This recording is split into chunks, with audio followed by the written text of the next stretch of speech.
എല്ലാവർക്കും സ്വാഗതം. ഈ റിവ്യൂ ഇഷ്ടപ്പെടുവാണെങ്കിൽ ഒന്ന് ലൈക്ക് ചെയ്തും സബ്സ്ക്രൈബ് ചെയ്തും സപ്പോർട്ട് ചെയ്യണേ. അപ്പോൾ ആദർശം നയനയും കൂടി മാളവിക പറഞ്ഞ കാര്യങ്ങളൊക്കെ ഡിസ്കസ് ചെയ്തുകൊണ്ടിരിക്കുമ്പോഴാണ് അങ്ങോട്ടേക്ക് ദാമുവേട്ടൻ വരുന്നത്. കൂടെ ഒരു ഹോം നേഴ്സും ഉണ്ട്. അപ്പോൾ ആദർശ് നയനെ നോക്കാൻ വേണ്ടി ഒരു ഹോം നേഴ്സിനെ വേണം എന്ന് പറഞ്ഞുകൊണ്ടാണ് കൂടെ കൊണ്ടുവരുന്നത്. നല്ല ഹോം നേഴ്സാണ്, എക്സ്പീരിയൻസ് ഉണ്ട്.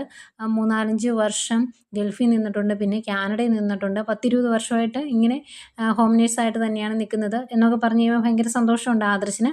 ആദർശ് നയനയുടെ കാര്യങ്ങളെല്ലാം നല്ല വൃത്തിയായിട്ട് നോക്കിക്കോണം, അവളുടെ ആരോഗ്യം നന്നായിട്ട് ശ്രദ്ധിക്കണം എന്നൊക്കെ പറയുമ്പം ആ കാര്യത്തിൽ ഞാൻ ഉറപ്പ് തന്നേക്കാം, ഞാൻ നന്നായിട്ട് നോക്കിക്കോളാം. പിന്നെ എനിക്ക് ചില ചിട്ടവട്ടങ്ങളും ചില രീതികളൊക്കെ ഉണ്ട്, അതൊക്കെ മോൾ അനുസരിക്കേണ്ടി വരും, അല്ലെങ്കിൽ എനിക്ക് ദേഷ്യം വരുമെന്ന് അവർ നേരെ പറയുന്നുണ്ട് കേട്ടോ. ഏതായാലും അവർക്ക് ഭയങ്കരമായിട്ട് ഇഷ്ടപ്പെട്ടു. അവരകത്തേക്ക് പോയി കഴിയുമ്പം ആദർശ് ദാമുവേട്ടനോട് ചോദിക്കുന്നുണ്ട്, എങ്ങനെയാണ് ദാമുവേട്ട ഇവർ വിശ്വസിക്കാൻ പറ്റുമോ എന്ന്. എന്നിട്ട് ദാമുവേട്ടൻ ഇങ്ങനെ മനസ്സിൽ ഓർക്കുക കേട്ടോ, ഈ ആളെ ശ്രീയെ ഇങ്ങോട്ട് ഹോം നേഴ്സായിട്ട് പറഞ്ഞു വിട്ടത് മുത്തശ്ശനാണ് ദാമുവിൻ്റെ അടുത്ത് കൊണ്ട് ആ സ്ത്രീയെ പരിചയപ്പെടുത്തുന്നത്. അവരുടെ ഭർത്താവിന് എന്തൊക്കെയോ അവശതകൾ വന്നപ്പോൾ ഒരുപാട് സഹായിക്കുകയൊക്കെ ചെയ്തത് മുത്തശ്ശനാണ്. അതുകൊണ്ട് തന്നെ അവർ നല്ല രീതിയിൽ നയനെ നോക്കിക്കോളാം എന്ന് പറയുന്നു. പിന്നെ ആദർശ് കൊടുക്കുന്ന ശമ്പളത്തിന് പുറമെ എന്താണെന്ന് വെച്ചാൽ കൊടുക്കാമെന്ന് മുത്തശ്ശനും പറഞ്ഞിട്ടുണ്ട്. അവർ പറയുവാണ് ശമ്പളം കൊടുത്തില്ലെങ്കിൽ പോലും നയനെ നോക്കാൻ അവർ തയ്യാറാണ്, കാരണം അത്രത്തോളം കടപ്പാടുണ്ട് മുത്തശ്ശനോട് എന്ന്. അങ്ങനെ മുത്തശ്ശൻ പറഞ്ഞു വിട്ടിട്ട് വന്നതാണല്ലോ എന്നിങ്ങനെ ദാമുവേട്ടൻ മനസ്സിൽ ഓർത്തുകൊണ്ട് ഇങ്ങനെ നിൽക്കുമ്പം ആദർശ് ചോദിക്കുമ്പോൾ, എന്താ ദാമുവേട്ട ഇത്രയും ആലോചിക്കാനിരിക്കുന്നത്, എന്തെങ്കിലും പ്രശ്നമുണ്ടോ, വിശ്വസിക്കാൻ കൊള്ളാവുന്ന ആളാണോ അത് എന്നൊക്കെ ചോദിക്കുമ്പം ദാമു പറയുന്നുണ്ട്, അതെ, ഞാൻ വേറെ ഒന്നുമല്ല ചിന്തിച്ചത്, അവരുടെ സ്വഭാവത്തെക്കുറിച്ചാണ്. എന്തുണ്ടെങ്കിലും മുഖത്ത് നോക്കി പറയും, വിശ്വസിക്കാൻ കൊള്ളാവുന്ന ആളാണ്, ധൈര്യമായിട്ട് നയനമോളെ അവരുടെ കയ്യിൽ ഏൽപ്പിക്കാം, അവർ നല്ല രീതിയിൽ നോക്കിക്കോളും എന്നൊക്കെ പറയുന്നുണ്ട്. അന്നേരം ആദർശനും സമാധാനമായി. പിന്നീട് മുത്തശ്ശനും മുത്തശ്ശിയും കൂടെ ഇതിനെപ്പറ്റി സംസാരിക്കുന്നുണ്ട് കേട്ടോ. അന്നേരം ദാമുവിനെ ഒന്ന് വിളിച്ച് നോക്കി, അവിടെ ചെന്നിട്ട് എന്തായി എന്നറിയാലോ എന്നൊക്കെ പറയുന്നു. മുത്തശ്ശൻ വിളിച്ച് കഴിയുമ്പം ദാമു പറയുന്നുണ്ട്, പ്രശ്നമൊന്നുമില്ല, അവൾ എല്ലാ കാര്യങ്ങളും നല്ല രീതിയിൽ നോക്കുന്നുണ്ട്, നയനമോളുടെ കൊണ്ട് പേടിക്കണ്ട എന്നൊക്കെ പറയും. അന്നേരം മുത്തശ്ശൻ ചോദിക്കുന്നുണ്ട്, എങ്ങനെയാണോ അവൻ അവിടെ നല്ല രീതിയിൽ കാര്യങ്ങളൊക്കെ ചെയ്യുന്നുണ്ടോ, അവരുടെ സംസാരമൊക്കെ താൻ ശ്രദ്ധിക്കാറുണ്ടോ എന്നൊക്കെ ചോദിക്കുമ്പം ദാമു പറയുന്നുണ്ട്, നെട്ടോട്ട് ഓടുവാണ്, AN ജ്വല്ലറിയുടെ അടിവേര് തോണ്ടിയിട്ട് ഇനി ഞാൻ വിശ്രമിക്കുകയുള്ളൂ എന്നാണ് ആദർശ് സാറ് പറയുന്നത് എന്ന് പറയുമ്പോൾ മുത്തശ്ശൻ പറയുന്നുണ്ട്, അവന് വേണ്ട സഹായങ്ങളൊക്കെ അവൻ പോലും അറിയാതെ ഞാൻ ചെയ്തു കൊടുക്കുന്നുണ്ട്, ഞാനും അവനെ പോലെ തന്നെ പല കാര്യങ്ങളും അന്വേഷിക്കുന്നുണ്ട്, പക്ഷേ ഞങ്ങളുടെ ശത്രുവിനെ ഇതുവരെ കണ്ടെത്തിയിട്ടില്ല എന്നൊക്കെ മുത്തശ്ശൻ പറയുന്നു. ഏതായാലും ഇവിടുത്തെ കാര്യങ്ങളൊക്കെ നല്ല രീതിയിൽ നടക്കട്ടെ, എന്തെങ്കിലും ഉണ്ടെങ്കിൽ താൻ വിളിച്ചാൽ പറയണം എന്നൊക്കെ പറഞ്ഞിട്ട് മുത്തശ്ശൻ ഫോം വയ്ക്കുന്നു. പിന്നെ കാണിക്കുന്നത് നവീനെയാണ്. നവീൻ രാവിലെ പോകാൻ വേണ്ടി റെഡിയായി വരുവാട്ടോ. ഇന്നാണല്ലോ അവന്തിക പെണ്ണ് കാണാനായിട്ട് വരേണ്ടത്.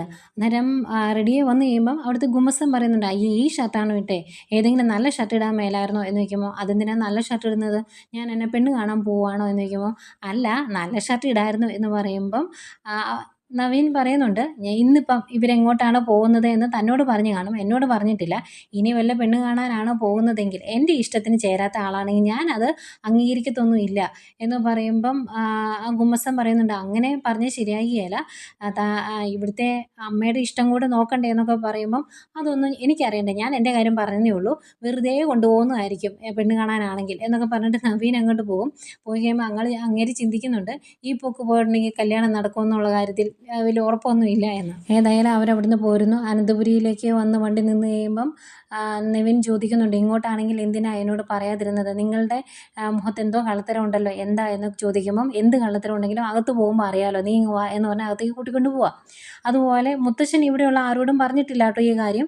ഇവർ കയറി ചെല്ലുമ്പോൾ 3 പേരോട് കയറി ചെല്ലുമ്പം അജയനും ജയനും ഒക്കെ ഓർക്കുന്നത് വല്ല കല്യാണ നിശ്ചയമോ കല്യാണമൊക്കെ ആയിരിക്കും, അത് ക്ഷണിക്കാൻ വേണ്ടി ചെല്ലുന്നതാണ് എന്ന് അവർ ചിന്തിക്കുന്നത്. അതുകൊണ്ട് തന്നെ അങ്ങനെയാണോ എന്ന് ചോദിക്കുമ്പം, അതിനൊന്നുമല്ല, ഞങ്ങൾ വേറെ ചില കാര്യങ്ങൾക്ക് വേണ്ടി വന്നതാണ് എന്ന് പറയും. അന്നേരം മുത്തശ്ശനും വരും. മുത്തശ്ശൻ അവിടെ വന്നിരുന്ന് കഴിയുമ്പം അജയനും ജയനും ഒക്കെ സംശയത്തോടെ നോക്കുന്നുണ്ട് പരസ്പരം. എന്നിട്ട് ചോദിക്കുന്നുണ്ട്, എന്താ അച്ഛാ ഇവിടെ നടക്കാൻ പോകുന്നത്, വല്ല പെണ്ണ് കാണലും ആണോ എന്ന് ചോദിക്കുമ്പം അതെ എന്ന് പറയും. എന്നിട്ട് ഞങ്ങളോട് പറഞ്ഞില്ലല്ലോ എന്ന് അവരെല്ലാവരും പരിഭവം പറയുന്നുണ്ട് കേട്ടോ. ജയനും അജയനും ദേവയാനിയും ഒക്കെ പറയുന്നുണ്ട്. അന്നേരം മുത്തശ്ശൻ പറയുവാണ്, ചെറുക്കനോട് പോലും ചെറുക്കൻ്റെ വീട്ടുകാർ പറഞ്ഞില്ല പെണ്ണ് കാണാനാണ് പോരുന്നത് എന്ന്, അപ്പോൾ പിന്നെ നിങ്ങൾ പരാതിപ്പെട്ടിട്ട് കാര്യമില്ലല്ലോ എന്ന് പറയുന്നു. അത് കഴിഞ്ഞ് ജലജ വന്നു കഴിയുമ്പം ജലജയോട് അവന്തിക കൂട്ടിക്കൊണ്ട് വരാൻ വേണ്ടി പറയുവാണ്.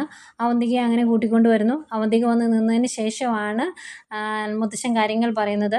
അപ്പോഴത്തേക്കും നവിൻ്റെ അമ്മ ചാടി എഴുന്നേറ്റ് പറയുന്നുണ്ട്, ഞങ്ങളുടെ മോന് വേണ്ടി അവന്തികയെ തരുമോ എന്ന് ചോദിച്ചപ്പം പൂർണ്ണ സമ്മതം എന്നാണ് ഇവിടുത്തെ മുത്തശ്ശൻ പറഞ്ഞത്, അതുകൊണ്ട് ഞങ്ങൾക്കും ഒരുപാട് ഇഷ്ടപ്പെട്ടു എന്നൊക്കെ ഇങ്ങനെ പറയുമ്പോഴേക്കും ജലജ പറയുന്നുണ്ട്, എന്നോട് പോലും പറഞ്ഞില്ല അച്ഛൻ എന്ന്. അന്നേരം മുത്തശ്ശി ചോദിക്കും, നിന്നോട് പറഞ്ഞില്ല എന്നത് നേരാ, എന്നിട്ടിപ്പോൾ എന്തേ നിനക്ക് നിനക്ക് ചെറുക്കനെ ഇഷ്ടപ്പെട്ടോ എന്ന് ചോദിക്കുമ്പോൾ അയ്യോ ഇഷ്ടപ്പെട്ടോന്നോ അങ്ങനെ ചോദിക്കേണ്ട കാര്യമില്ലല്ലോ എന്ന് പറഞ്ഞിട്ട് അവന്തികയുടെ അടുത്ത് നിന്ന് പറയുവാണ് മോളെ നിൻ്റെ ഭാഗ്യമാണ് ഇതുപോലെ ഒരു ബന്ധം, ഏതായാലും നല്ല കാര്യം എന്നൊക്കെ പറയുമ്പോൾ അവന്തിക്ക് ഭയങ്കര ഇഷ്ടമാട്ടോ നവീനെ. പക്ഷേ നവീൻ്റെ മുഖം അങ്ങ് മങ്ങിപ്പോയി.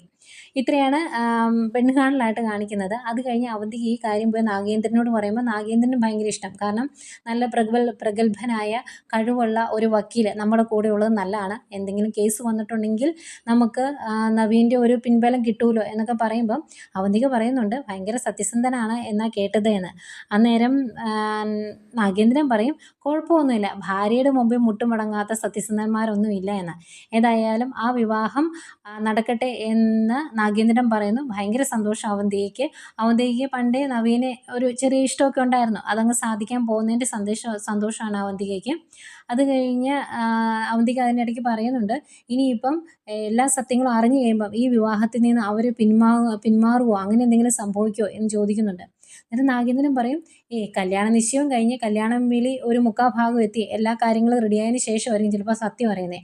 അപ്പോൾ പിന്നെ അവർ തറവാടികളായതുകൊണ്ട് ആ ഒരു കാര്യത്തിൻ്റെ പേരിൽ ഈ വിവാഹത്തിൽ നിന്ന് പിന്മാറാനൊന്നും പോകുന്നില്ല. പിന്നെ നീ എന്നെ വന്ന് കാണാറുണ്ടായിരുന്നെന്നും നമ്മൾ തമ്മിൽ കാര്യങ്ങൾ ഡിസ്കസ് ചെയ്യാറുണ്ടായിരുന്നു എന്നും ഒരിക്കലും അവരാരും അറിയാതിരുന്നാൽ മതി എന്ന് പറയുന്നു. ഏതായാലും കല്യാണം നവീനുമായിട്ട് നടക്കാൻ പോകുന്ന സന്തോഷത്തിലിരിക്കുന്ന അവന്തികയും കാണിക്കുന്നുണ്ട്.